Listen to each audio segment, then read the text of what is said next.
Welcome into K-State Online. I am Mason Voth. That is Derek Young. We come to you with your game preview fresh off the first bye week of the season. I'm sure everybody had enough time to rest up and get excited about watching K-State play football again. As UCF comes to town this weekend, it will be the Wildcats' first game back in Manhattan since they lost to Army a couple of weeks ago, another one-score loss that this team has suffered. They've only played one-score games this season. It will be another team that comes in. They've got gold in their color scheme. Who knows if they end up wearing gold helmets? You never know with UCF. It is the Knights, and this will be the second time they've met as Big 12 foes. Both have taken place in Manhattan. We kind of have joked about how few and far between the trips to Orlando have been for K-State football or basketball since the league. I mean, the basketball went last year, but the year before that, they opened up the year at home against UCF for Big 12 play. They get UCF at home this year in basketball and football. We're still 2 years away from K-State ever making a trip to the bounce house. The line opened at 6. It got down to 4.5. I think it's back up to 6 in favor of K-State. Let's just start there. It actually opened at 3.5 or 2.5, and then it zoomed to 6.5. What's going on here? What do people still see in K-State that those of us that have watched it through 4 games in person do not see with this team? Well, bettors, I think it's capitalizing on some betting behavior that hasn't exactly shifted all the way in the correct direction on Kansas State just yet. So I think that's part of it. You have to remember some of these things, the way betting behavior works, the books aren't necessarily putting a number out there that they believe in necessarily, but what they can make the most money off of. And a good example, I will say, is a team that lost in Ireland last year, right? In Florida State. They completely melted down a lot of bit, and went 2-10, right? But they still had 4 games where they were a 20-point favorite or better, I think, last year, despite that 2-10 season. So sometimes there's just a slow drip to kind of get corrected on a team like Kansas State, and that's at play. Also at play, and I think I hear Hattie in the background, but also at play is UCF is truly not that good. Yeah, they barely beat Jacksonville State, and then beat up on 2 terrible teams in North Carolina and North Carolina A&T. It's also the first time UCF's going on the road this year. That was Hattie trying to give out her betting advice right there. She's got a lot of plays this weekend. Full board for her. It sounded like she's on the Knights. She's got the Knights. She's also, she's studying all the lines. She's got a lot of action on the Thursday and Friday games, which there are a decent amount of Friday games this week, including some Big 12 teams that we'll talk about a little bit later on. But anyways, in terms of what K-State's getting this weekend, we talked a lot about K-State last week. So let's focus on what the opponent in front of them actually looks like here. You don't think they're very good. I don't think they're very good. I mean, until last week, I thought North Carolina was going to at least cover in that game. And I thought UCF was still the worst team in the league behind Oklahoma State even. Like, I thought they were worse than Oklahoma State. You were wrong on that one. I would say I don't know that I am. Tulsa's gritty. Oklahoma State definitely the worst. I will say I think Arizona's worse than people think. Like that one, I don't more than Jason Shear thinks. Yeah. So that's one where I think they could even come back down to like even 14 or 15 at some point. Oklahoma State's got 16 wrapped up. I don't think UCF's any good. What I will say is I am willing to at least listen to the idea that they are better than you or I thought they would be prior to the season. Yeah, I guess, they it would appear they started the wrong quarterback to start the year. Just fixing quarterback alone, like Taven Jackson's obviously the correct choice there. I think that has some potential or ability to make them better than what maybe our preseason expectations were for them. But with so many new faces and not necessarily being an overly talented bunch, I would reckon, I don't think they're going to go and make a bowl by any means. and they're 3-0. Like they only need 3 more Yeah, wins. halfway there. Yeah. So I don't know. I would imagine they win 4 or 5 games this year. Yeah, I think it's gonna probably 5, unless we think they're going to go 0-9 in the Big 12. I mean, well, what they're gonna win this weekend. So no, I guess mean, it's on the table. I don't want to they give play away Oklahoma State. They play West Virginia. They, I don't know. I look at their schedule. They pretty much have to win this weekend and then beat West Virginia and Oklahoma State. But I mean, Cincinnati's doable. Yeah, road game though. We'll see what Cincinnati looks like this weekend, and then the others. I don't know. I guess maybe that road trip to BYU. I can't believe BYU's ranked right now. That's getting. Well, people thought East Carolina was solid, and BYU ravaged them. So, oh well, a bunch of crack addicts for thinking that East Carolina was solid. Well, that's because I'm going to look at their schedule, and I'm with you. I'm a little doubtful on that, but even before that BYU game, East Carolina nearly beat NC State on the road and destroyed Coastal Carolina on the road. Yeah. I don't know. We'll see. I mean, isn't Coastal pretty bad right now? I got no clue. I don't care enough about them. But I didn't think they would be bad. I thought they'd be at least okay. 38-0 on the road against Coastal is pretty good. Yeah, it's impressive still. I look at this game for K-State against UCF like I have the last few, and this is the tough thing is that and why I doubt that K-State's going to get this thing flipped around is that this is just another game where you're not facing a team that is more talented than you or should be better than you. K-State just has to show up and care this game. And I doubt that right now. We haven't talked since Chris Kleiman spoke on Monday. What was the vibe that you got from Chris Kleiman? Because I thought he had better vibe. What'd you say? It didn't make me necessarily feel better about the program, I guess, yeah. or even listening to the players definitely didn't. But I thought Chris Kleiman had maybe his best press conference of the year. And I think that's weird to say, like, why are we grading press conferences? But what else are we going to talk about when they're winning? Hey, I thought Jerome Tang had a great one Monday too. Yeah, we're winning the press conference again. It's a step in the right direction. No, Chris Kleiman said that, I thought basically him saying, we haven't played with our hair on fire since the Iowa State game.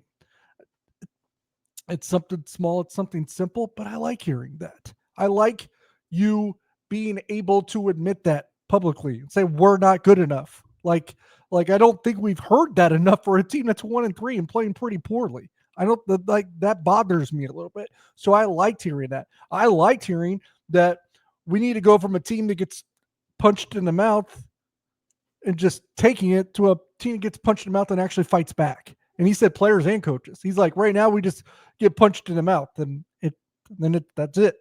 But he says, we need to get punched in the mouth. You get punched in the mouth every game. Yeah, you punch in the mouth, you got to fight back. And he basically said players and coaches, we're not. So I guess that is my overall arching takeaway, is that he struck a better tone. Now, based on what he said, does that stuff get corrected, fixed? I don't really have faith in that. And the players just kind of, I don't know. I don't get a big pride or an understanding of the severity of the situation from the players as I finally did from Chris Kleiman. So I'm with you. I know that this is kind of what we're trying to get at here in the question that we're tackling. I do not trust still to this point, especially since they haven't yet, but since I guess the Iowa State game, I thought they did, and you lost that game a different way. But the last 3 games, until they prove otherwise, I'm going to think that's who you are. Yeah, I think I don't think Chris Kleiman is confused or I think he's got the right mindset right now in terms of what his approach to it, and I think he's got the right focus, and he's starting to let it seep out. The thing that I talked to Drew about was multiple times this year he's used the term, we're not going to be able to go out and get free agents on this team, and he talked about it with the coaches even to some extent. I think he sees the problems, he gets it. It's just he can only do so much. I know that obviously everything that happens in a program, it falls at the feet of the head coach, but once you're in the fray of the season, like those guys have to be able to respond. And it seems to me right now, you're not getting enough out of your players and your other coaches. They're not carrying their weight. And I don't know that some of them seem to care based off of the way that he's made comments on things. So I just, until we see this team have that fight back, I'm not going to assume that it happens. And the thing that just sticks with me is if this team did have it, I think they would have responded better after they almost got embarrassed by North Dakota. And then they certainly should have responded better after actually losing that game to Army the way that they did. And they showed up on the road. They looked flat. And the only reason they scored 17 points and even had a chance was because Arizona gift wrapped it to them. So I don't see good things from this team right now. But I don't know. I don't. And there will be a game or two where they absolutely flip that right and they play with their hair on fire for an entire game. Like they're not going to go even the bad Well, teams. because at some point they're going to have a game where Everything the team gives everything to them immediately. Yeah, yeah. it's just it's easy, and so you jump out to a 14-0 lead, and then maybe it's easy to have that in that game, and it carries. But I don't even know if it's that. I think because even bad teams have good games sometimes. So there's just going to be a game where it clicks, and that's going to be a game that just has their attention because of the opponent. Because you did lock in all week and treated them with respect and wasn't just like lackadaisical about it and showed up and were just playing with your hair on fire all 4 quarters. Because they did. I mean, they lost because of other reasons that are really not that forgivable, but they played with Iowa State, a good team with 4 quarters, because of that. They should have won that game because of that. But Army, Arizona, North Dakota clearly didn't have this team's attention. So I think that's who they are. They're like, we're only going to get what we're going to get when the opponent has this team's attention, especially now that they're 1-3. And I'll be quite honest, I don't expect it against UCF, but I'll get into that a little bit later. I could see a better start against UCF because I think they've been hearing all this for 2 weeks. So it's like, we've been flat for 4 games. We have to start well. We have to fix this season. We have to show that we care. But every time they say stuff like that, or every time someone gets in their face about something like that, it doesn't last that long. Like they came out at halftime against Arizona. It was like, oh gosh, we better turn it on. But it doesn't last long. It happened North Dakota. They had that really good third quarter because, as I was told, Chris Kleiman went into halftime, and this is not a shocker based on how we saw them play right out of halftime, as he went in there and just ripped butts like he never has before. But how long did it last? It didn't last that long. So I could see something of that nature this week against UCF.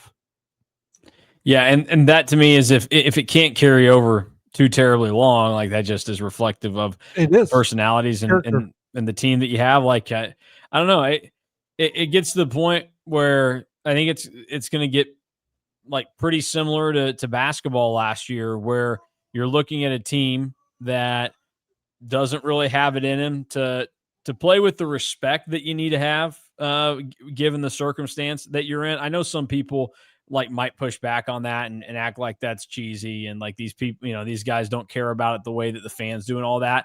But again, I will just remind everybody that the point of all this is because of the fans. If it wasn't for the fans and the students and the alumni, then these guys wouldn't be getting paid thousands of dollars right now to go play college football, or these coaches aren't making millions of dollars to coach college football. They're doing it because you need to go out there and have some level of respect for yourself and then the school that's giving you the opportunity to go out and represent them, to play like you deserve to be out there and like you're living up to what's expected of you and what's been given to you. And this team is not right now. And the basketball team didn't last year. What happened was, though, they had 2 games where it actually clicked for them. It was the game in Hilton, where I think, you're talking about even bad teams have these games where it falls into place for them. Well, they play up to the level of the opponent. And I think it's because, in that moment they can rally around. Like that was the most important game to Jerome Tang last season. He's not going to say it. He doesn't need to say it. But in terms of the heat and the backlash that he would have faced and how much hate and animosity was in that building directed towards him being able to walk in there and just slap Iowa State in the face and not really give them a chance where they even thought they were going to win that game. That was big. That was important for them to shut that crowd up and get that victory. So they did it for their coach there, and then they had one game where they stepped up and did it for the fans, and that was when they beat Kansas at home. Outside of that, that 6-game win streak, little fluky in there. They needed missed free throws and a horrible shooting night from Arizona State to win that game in Tempe. The Arizona game, Arizona also shot poorly because it's not like K-State played well in that game, and you were riding momentum. The second thing started to go bad again, though. They went to complete crap. They went on that losing skid. A couple of the games in there were to teams they shouldn't have lost to. They shouldn't have lost to Utah. They shouldn't have lost to Arizona State. They shouldn't have lost to UCF. And, then at the end, they tried to kind of scramble and everything, but they couldn't, and then put together a pretty faulty effort the last night of the Big 12 tournament. Like, that's where this football team is right now, where you're looking at a team that I imagine you probably only get 2 or 3 more good games out of them this year. I think 2, and that's why people are. There's a chance it's this one. I don't think so. It's not. No, well, maybe because it's after a bye week, but Chris Kleiman struggled after bye weeks. He's 2-5 after bye weeks, I believe. I think it's worse than that, actually. Okay. So 4-6. Yeah. So I think it has to be a good team and maybe in a different spot than this. I could see a good quarter against UCF. I don't know what we get beyond that. Hattie's definitely in agreement with me on that too. But I think you're going to get, I would say 2. And maybe one of those is already Iowa State and you already lost it. So that's potential. But that's why you've seen on the message board, I've wrote about it a little bit in the backlash that I've gotten, and I'm pretty stubborn on it. I think the Sunflower Showdown is in play because guess what? It's probably going to be the best game that Kansas State plays all year. Yeah, I think that's when I talk about that is one of the games that I can almost guarantee is going to be one of their last good performances of the year. Like, it just, and maybe Texas Tech, but that's a back-to-back, so that's the only difference. Like, other than that, like, I don't know which game profiles as it, because I think it's the only one that's going to catch their attention right now. And even that, like, it's so bad with this team that, and it's so much harder than basketball, where it's, you only have a few guys on the team. They're all playing both sides. They're both playing offense and defense, so they have control of everything. In some respect, football, it's bigger team. You got to get more guys on board. You're not in control on certain sides of it. Like, it could be a little bit tougher. So there's not even a guarantee there. But yeah, it's unfortunate that we're sitting here and saying that some game at the end of October is the only game left that we think this team might show up and give a crap for. Probably, because I would say it's definitely going to be that KU game. But then if I had to pick others, I'd think about TCU at home or Texas Tech at home, because they will grab this team's attention, and maybe they do rip off 2 in a row somehow. But my thing is like, if you're really geared up for Kansas, TCU almost becomes a trap game. Trap game's laughable because they're going to be the favorite over Kansas State, obviously, but you're going to be looking ahead to KU because that's the game that matters to you. And then, do we really think that they're going to hang with the Red Raiders, the line of scrimmage, the week after they empty the tank against KU? I have a hard time seeing that. Oklahoma State probably not going to get their attention. Colorado probably not going to get their attention. UCF, I don't think gets their attention. Baylor, I don't know. It's on the road, maybe, but it's an 11 a.m. sleepy game, so I'm not really confident in that. So maybe it's at Utah, because it's certainly not going to be in Stillwater. Yeah, it's just this all goes back to what we're talking about, that on September 26th or whatever, this is the conversation with this team, is that it's already mapping out just how ugly and nasty the rest of the season is going to be, because until you get any indication that the majority of the people that can change the outcome of these games, it actually means something to them, you're not going to get anything out of it. And look, there are spots right now where they have a talent deficiency. That's for sure. But they still should have overcome that to beat the teams that they've lost to so far, or over the last 3 where they're 1-2. Again, that North Dakota game, that's a loss. You play like that against that type of team, that's effectively a loss with how it plays out. So we'll see how it goes. K-State, big win last week. That's good. Get on the board, because I think they had dropped another one after the K-State game, but they've had a tough schedule to start the season. They lost to Montana by a point. That was a tough one. But Valpo sucks. That's who they beat. Valpo's terrible. Hey, to beat Portland State by about as much as BYU did. No, okay. Well, maybe North Dakota deserves a spot in the Big 12. Yeah, they're on their bye week this week. Then they have to go to the Unidome and play Northern Iowa. So they beat Portland State 58-20. Oh no, BYU beat Portland State 69-0. Oh, ooh, okay. Well, almost as many points as Almost, BYU put up there. All right. Northern Iowa, how about it next weekend for North Dakota? Shout out to Mr. Wilson, my 8th grade history teacher, UNI grad. So Chris Kleiman's alma mater versus the team that should have beat Chris Kleiman. Okay. Yeah. All right. Well, a little facts there. And then your boys, Youngstown the next week. Yeah. Jim Tressel. Hey, I didn't realize Jim Tressel was the lieutenant governor now of Ohio.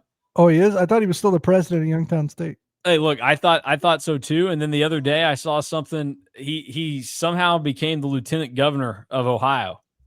It had just happened this year. Oh my gosh, yeah, you're right. I had no idea. 72 years old. They're like, yeah.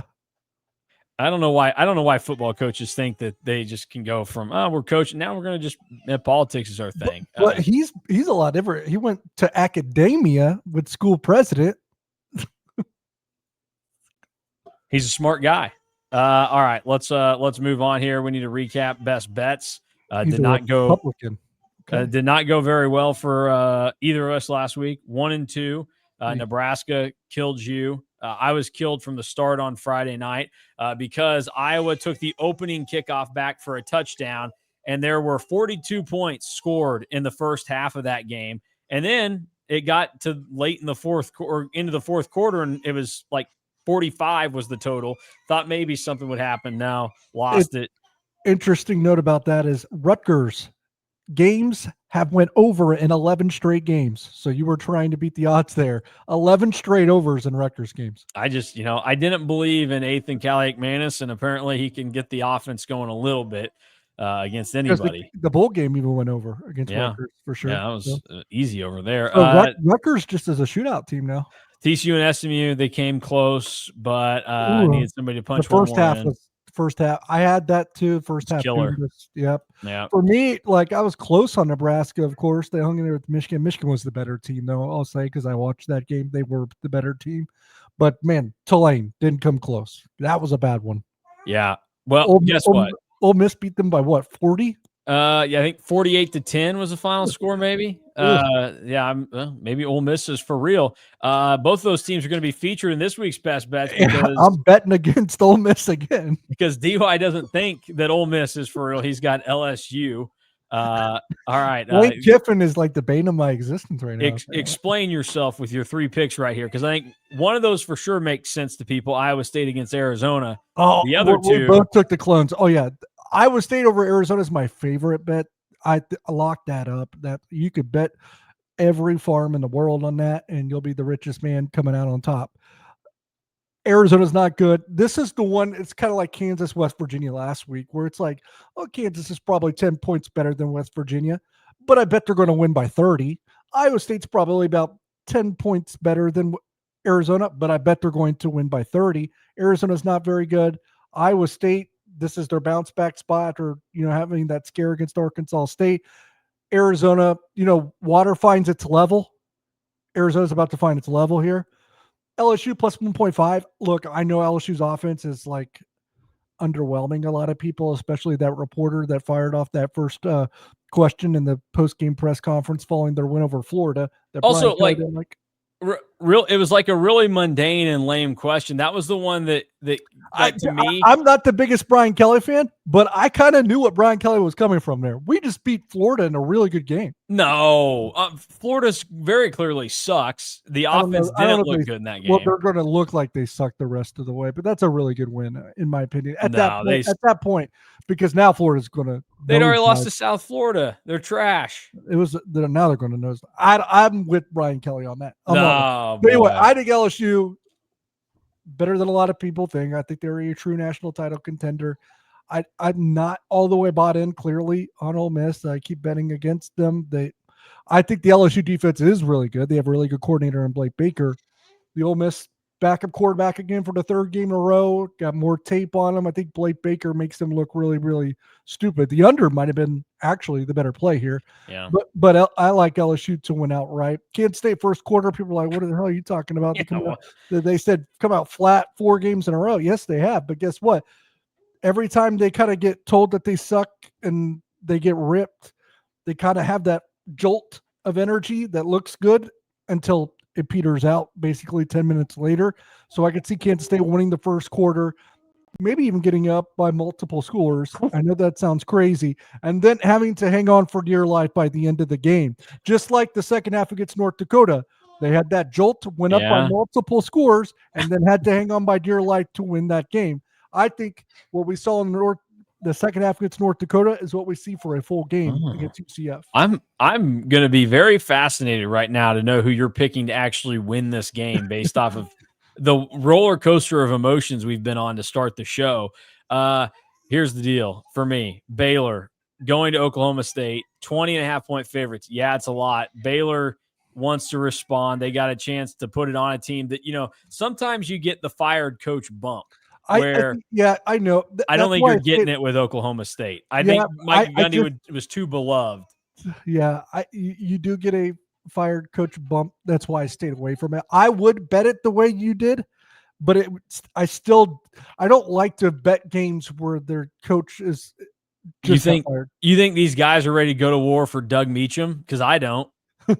Is that I didn't even know that was the interim coach. I would have. Why not Sean Snyder? Well, I guess the Twitter campaign ran by only Scott Wildcat was failed. But yes, former KU offensive coordinator Doug Meacham and TCU, right? In charge of things. Yeah, he was at TCU for a little bit.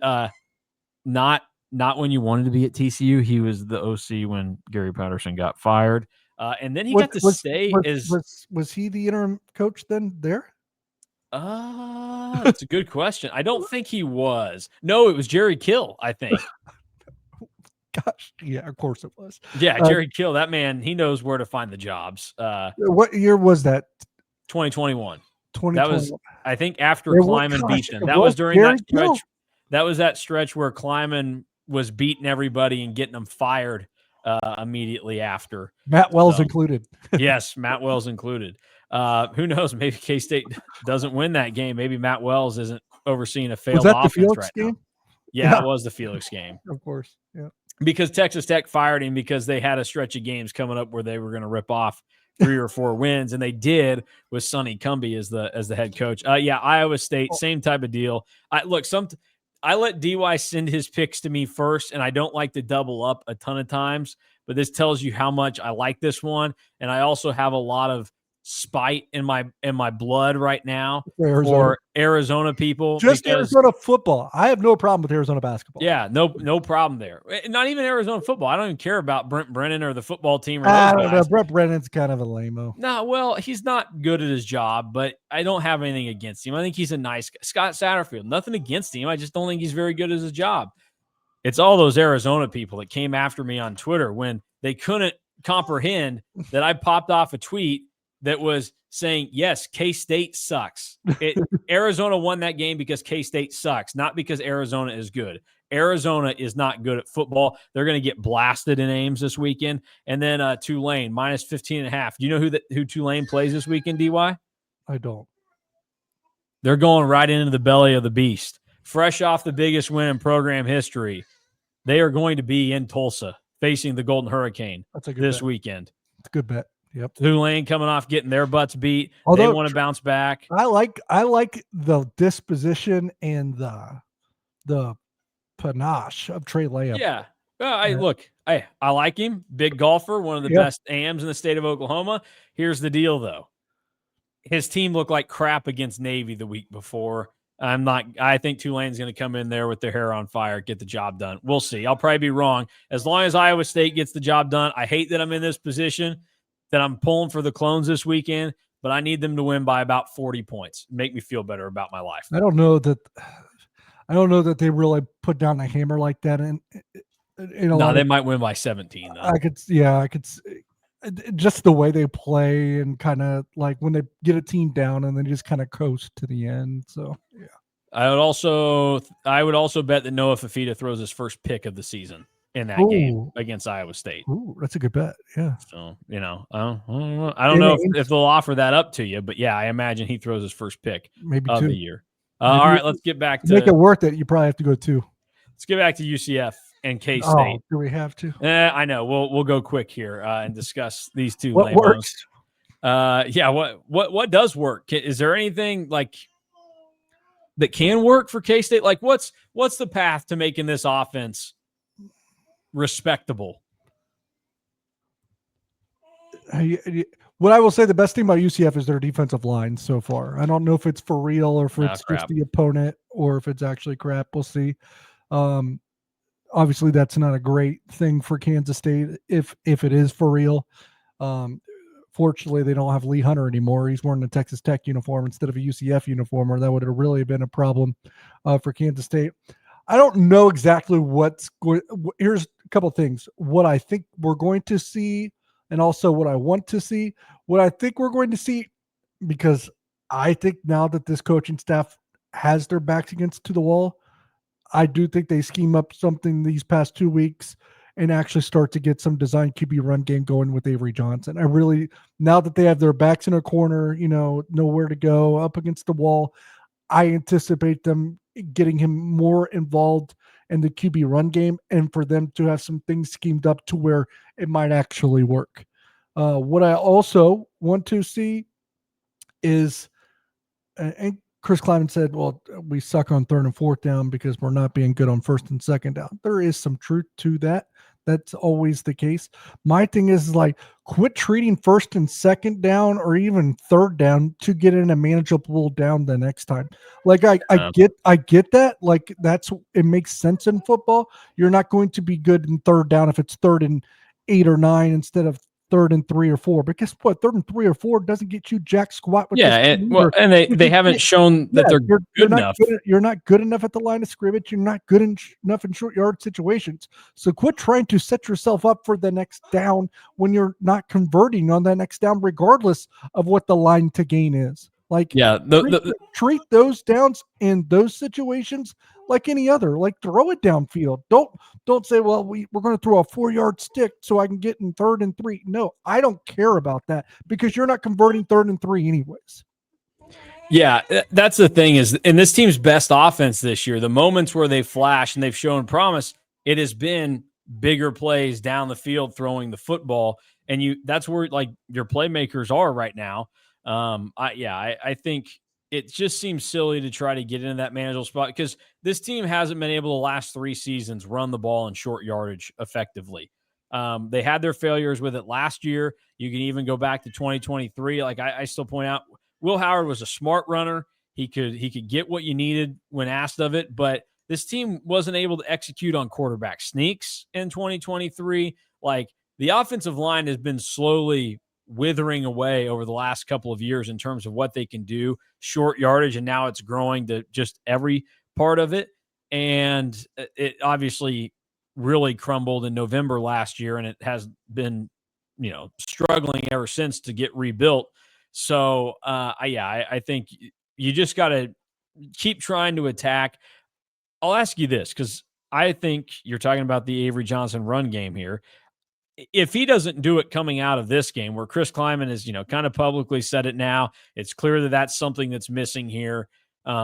If he's not better on the opportunities when they're there to scramble this week, what does that say about him and what the rest of the season and the rest of his career looks like?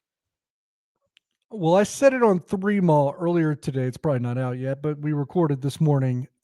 I believe it was this morning. I get my days mixed up. But I said, I think the bigger aversion to running used to be the coaches. Whether it be Matt Wells, Chris Kleiman, they were like, or, the last 2 years, it's like, let's pump the brakes here. Now I do think the bigger aversion to running, for whatever reason, maybe it's because the guy coached into him and he's having a hard time breaking the habit. But I think Avery Johnson himself now is the bigger aversion of running between the parties that are involved here. What that means going forward, I will say, unless he gets that much better against the blitz and recognizing coverages and going to progressions, all the things, then he's going to need his legs. And if he doesn't want to use his legs, he's got to get better at those things. So it's like you can't neglect both things. You got to do something. Your ball, like his mechanics of a little bit of a footwork getting better. And ball placement. There is places where he has made strides this year as a quarterback. There's also some places where it almost looked like he regressed a little bit.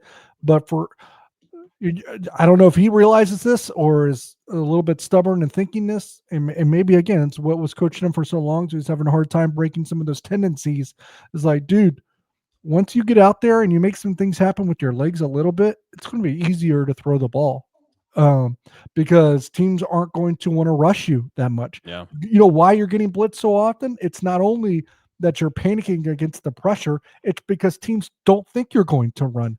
They're not afraid of your running ability. You run 23 miles per hour, and teams aren't afraid of your legs. Until you make them afraid of your legs again, it's going to be tough to throw the ball.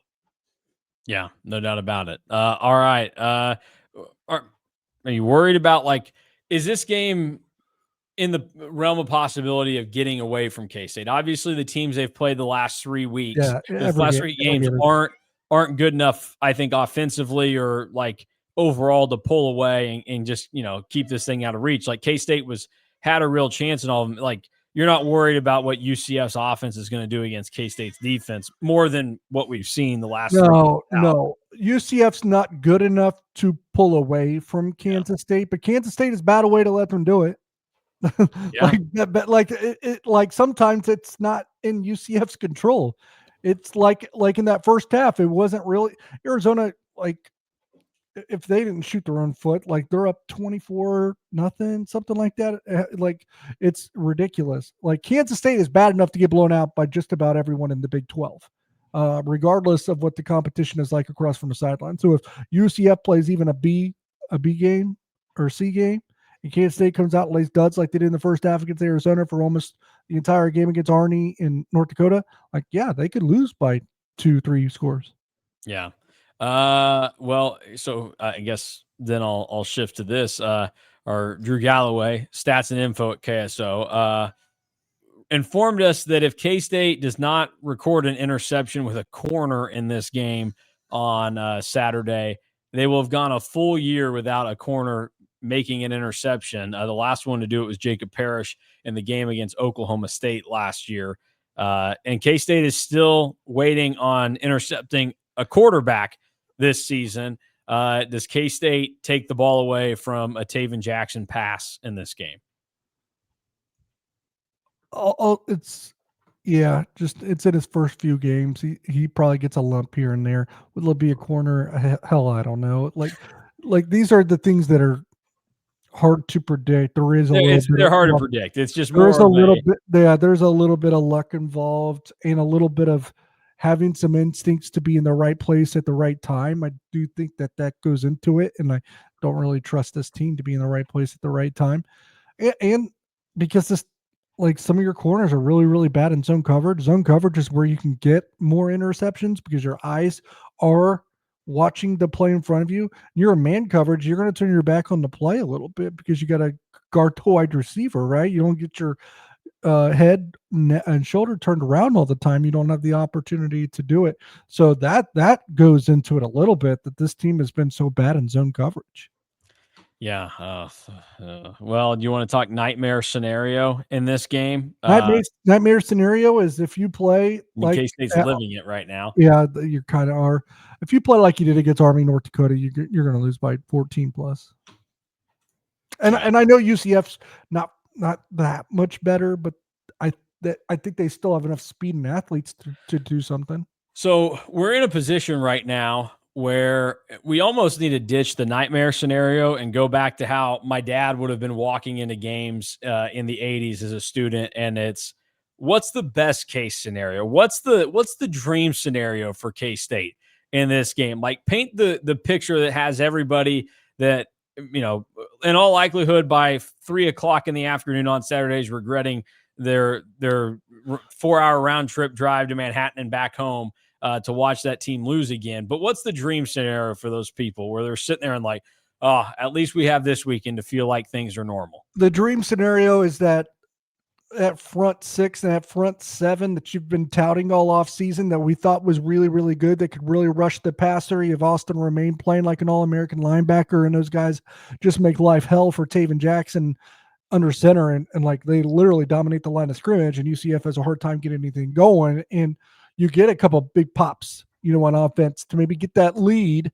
If you get that lead, then the game script makes UCF throw the ball more. If you know UCF's going to be throwing it as much as they have to in that situation, then you can have some of those defensive ends that we've been trying to talk up all off season, like a Tobi Osensami, Chidi Obiai's, or Ryan Davis, pin their ears back. And I mean, that's the way to do it. That's how. And you establish the run.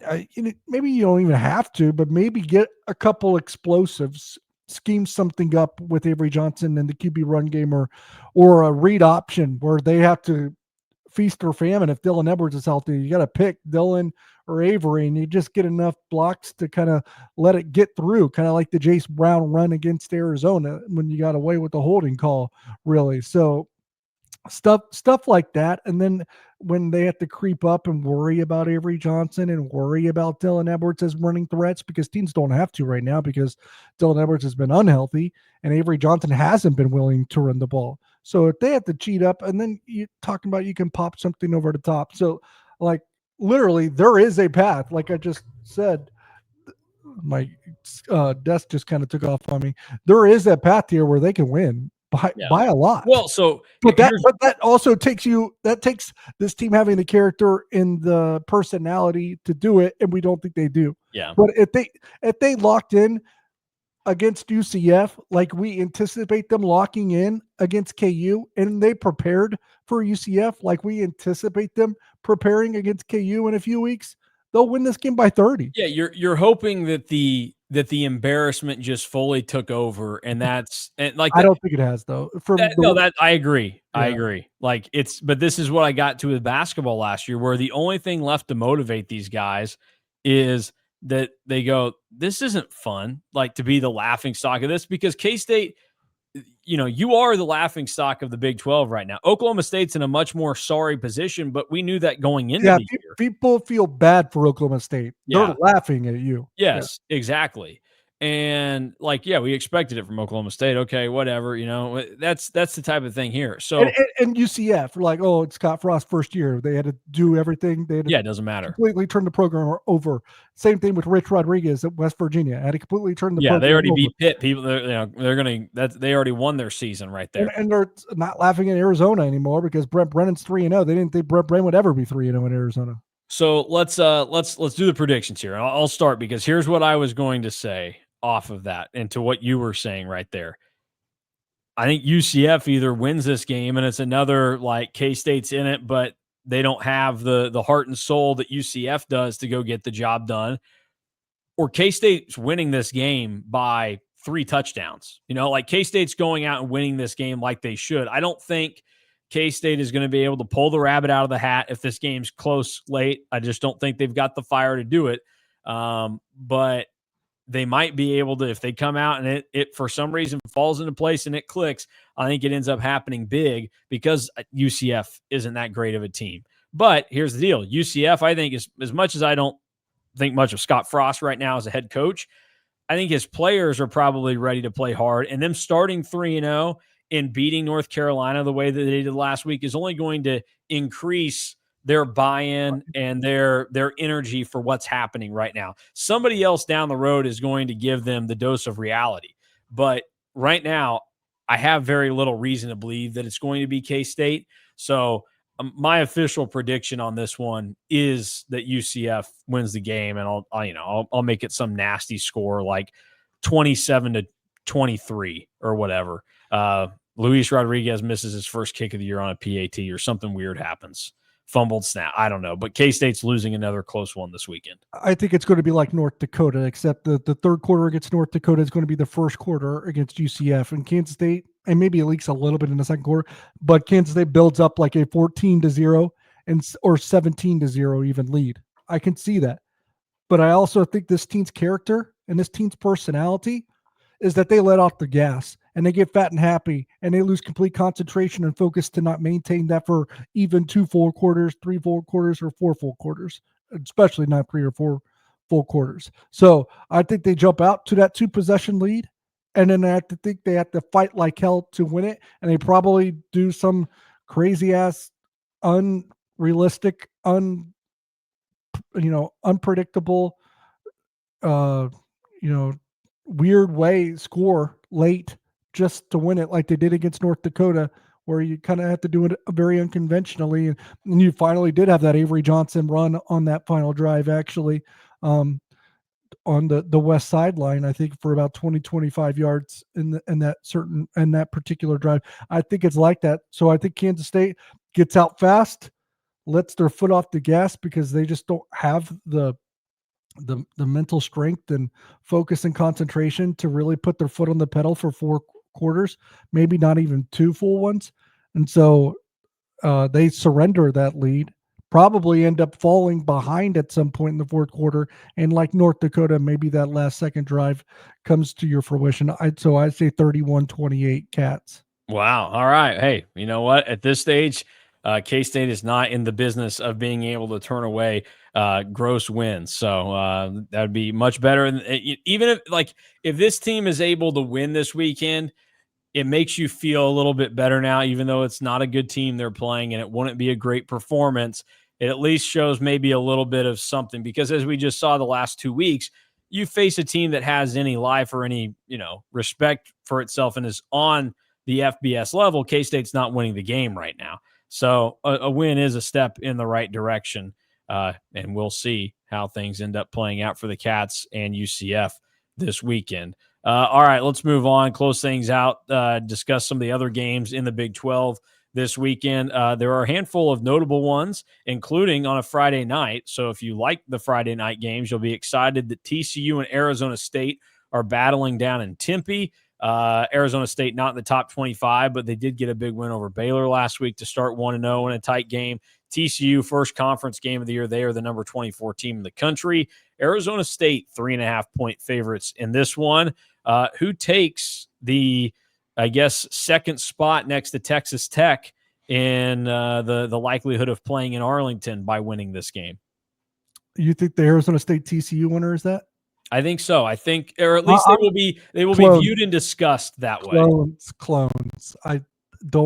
The clones are still there, and they still have a fortuitous remaining schedule as well. I still think it's Texas Tech, Iowa State.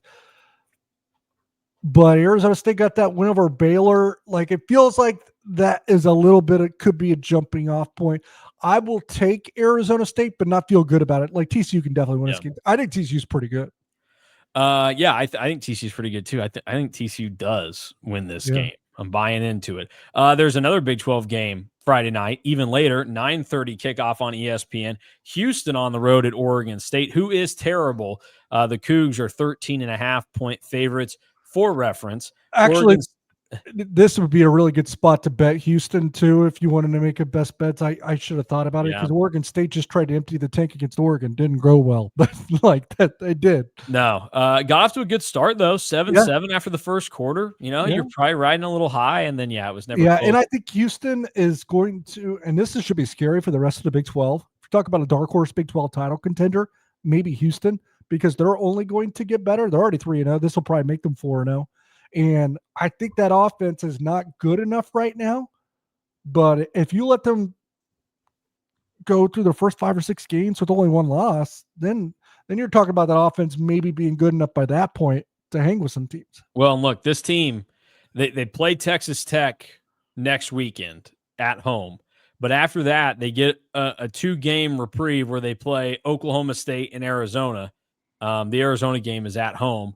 They also have West Virginia, UCF on the schedule. So, I mean, their toughest games are Tech, Arizona State, TCU, and Baylor.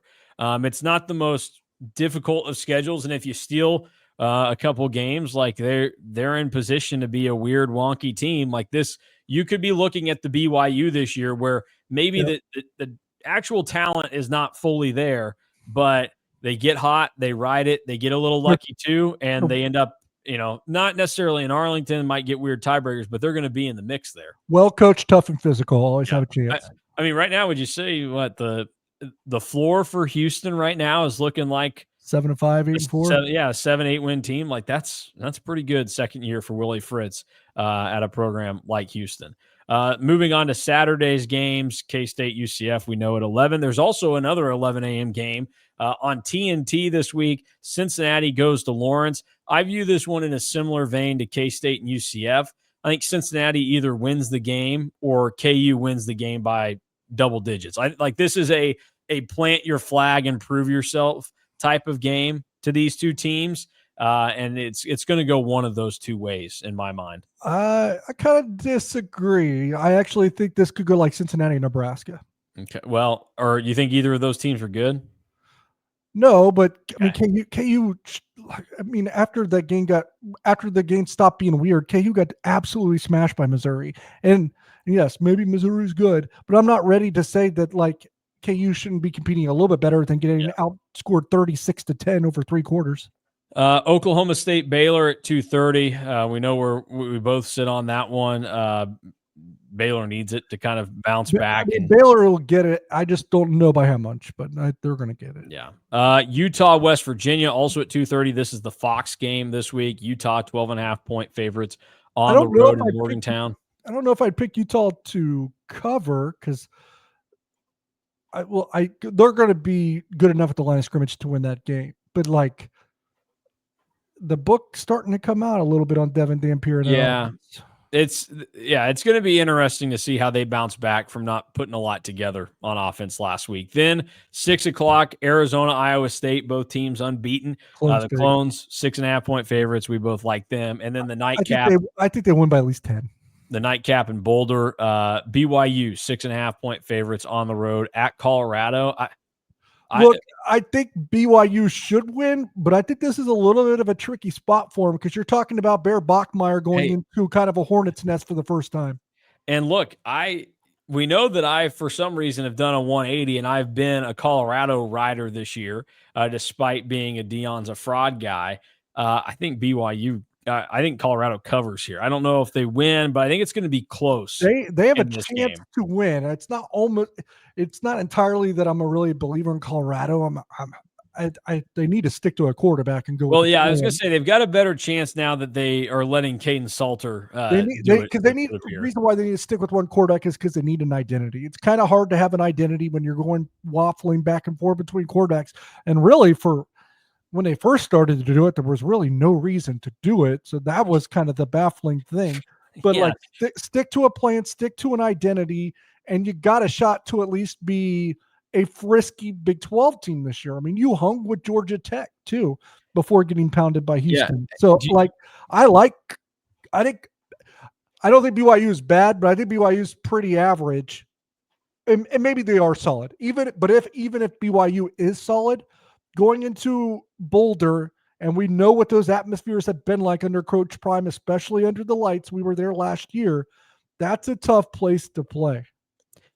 Do you know what Caden Salter did that got him benched in the game against Delaware for Ryan Staub, other than Ryan Staub getting lucky? Like, do you know what Caden Salter's stat line looked like at that point? No. He was 13 of 16 for 102 yards, no turnovers, 24 yards rushing, and a touchdown in that game. And they handed it over to Ryan Staub and then let him start the next game at Houston, which was a disaster for them. I mean, no reason to do that. Because then last week he came out and threw for over 300 yards, 3 touchdowns, ran for 86 yards and a touchdown against Wyoming. And the offense scored the most points they had all season. Yeah, it was I think they just, because I thought they've played Ryan Staub more than Juju Lewis. Caden Salter, 19th best QBR in the country right now, and Deion benched him. All right, that'll do it for our show today. We are back again after the game on Saturday. Me, Fan, and Drew recapping what we witnessed between K-State and UCF. Will we be talking about K-State win for just the second time this year?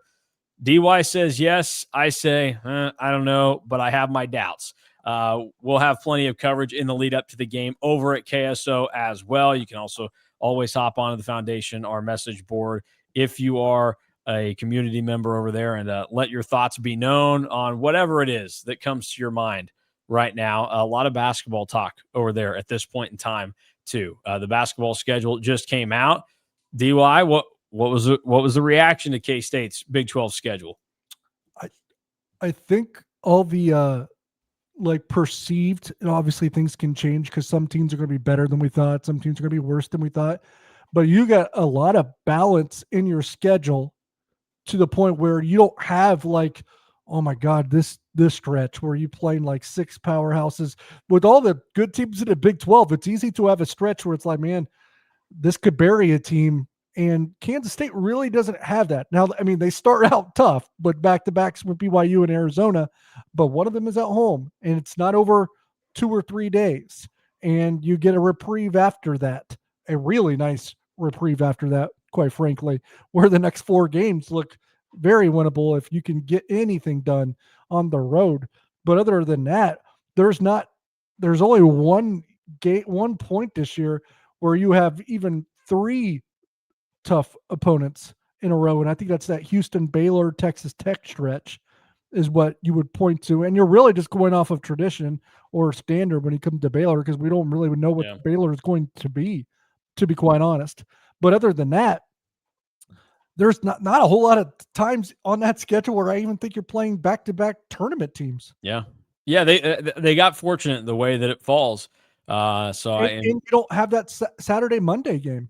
No Monday games this year for K-State, and they only have one Sunday game, which is at home against Iowa State. So it'll be interesting to see how it plays out. But I think as favorable as you can get in the Big 12, K-State came close to it because there are a lot of teams out there where you can look and see that they've got a real grind of like 5 or 6 games in a row. I know Iowa State has a stretch like that. I think Arizona does as well. Yeah, obviously, those teams are equipped for it a little bit better than K-State is with what they bring back, but assuming Baylor is still Baylor, I only saw that 3-game stretch with Houston, Baylor, and Tech.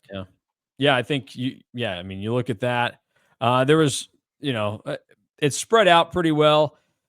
That stretch of KU, then at West Virginia, home against Iowa State. But you're really just like, it's because you have to go on the road there. We don't know what West Virginia is going to be this year. Yeah, then at TCU, you don't know what TCU is going to be. They might be booty. Well, TCU will be the exact same thing they've been under Jamie Dixon. They're going to be anywhere between 7-11 and 9-9. But how about 5? How about going on a 6-game stretch where 5 of your opponents are Arizona State, UCF, Oklahoma State, Utah, and West Virginia? Yeah, that's a big deal. That's a big deal for K-State. So, all right, we'll have plenty of basketball coverage going on right now as well, because people are obviously more interested in that at this point in time, as football is trying to find their footing. Basketball hasn't played a game yet, so everything looks rosy for them. But I do like a lot of the direction that things seem to be going. And if you want to hear Drew and I discuss that, you can go back and watch one of the shows from earlier in the week. But for Derek Young, I'm Mason Voth. Thanks for watching and listening to K-State Online.